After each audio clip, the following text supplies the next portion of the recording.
Military attack ప్రారంభించినట్టు అఫీషియల్గా Pakistan declare చేసినట్టు కొన్ని వార్తాపత్రికల్లో కొన్ని మీడియా హౌసెస్లో వార్తలు ఎందుకు వస్తూ ఉన్నాయి?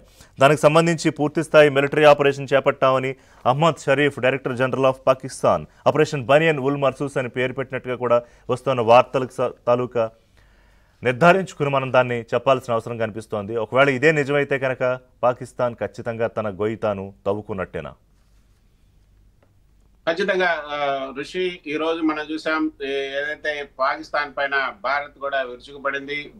పాకిస్తాన్ లో ఉన్నటువంటి 4 సైనిక స్థావరాల పైన భారత్ మిసైల్ దాడి చేసింది, తీవ్ర విధ్వంసాన్ని సృష్టించింది. పాకిస్తాన్ కి అయితే తీరని నష్టం అయితే కలిగింది. అందుకే పాకిస్తాన్ ఇప్పుడు పూర్తి స్థాయి యుద్ధానికి దిగినట్టుగా తెలుస్తుంది. ఈ రోజు ఉదయం కూడా 2 జెట్ ఫైటర్లను భారత్ పైకి, శ్రీనగర్ పైకి వదిలింది. అంటే అక్కడ జెట్ ఫైటర్స్ తో మిసైల్స్ ను కూడా తీసుకొచ్చింది. అయితే వాటిని దిగ్విజయంగా భారత్ ఇంటర్సెప్ట్ చేసి వాటిని నిర్వీర్యం చేయగలిగింది.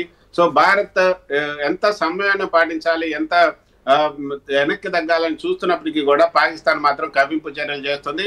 పాకిస్తాన్ తన గొయ్యి తానే తవ్వుకుంటున్నట్లుగా మనకు దీని ద్వారా చాలా స్పష్టంగా అర్థమవుతుంది. మొదటి రోజు ఆపరేషన్ సింధూర్ ఏదైతే చేపట్టిన తర్వాత ఈ యొక్క ఎస్కలేషన్ ఉంటుంది. పాకిస్తాన్ నుంచి తప్పకుండా దాడులు ఉంటాయని అందరూ కూడా భావించారు. కానీ మొదటి రోజు ఈ యొక్క వైమానిక దాడికి దిగకుండా కేవలం సరిహద్దుల దగ్గర మాత్రం పూర్తి స్థాయిలో కాల్పులు జరుపుతూ అమాయక ప్రజల్ని, తర్వాత అమాయకుల ఆస్తుల్ని తీవ్రంగా నష్టం చేసింది. అప్పుడు మొదటి రోజు ఒక 20 మంది వరకు కూడా సివిలియన్స్ ప్రాణాలు కోల్పోయారు, ఆస్తులు కూడా నష్టం జరిగింది. సో మొదటి 2 రోజులు మాత్రం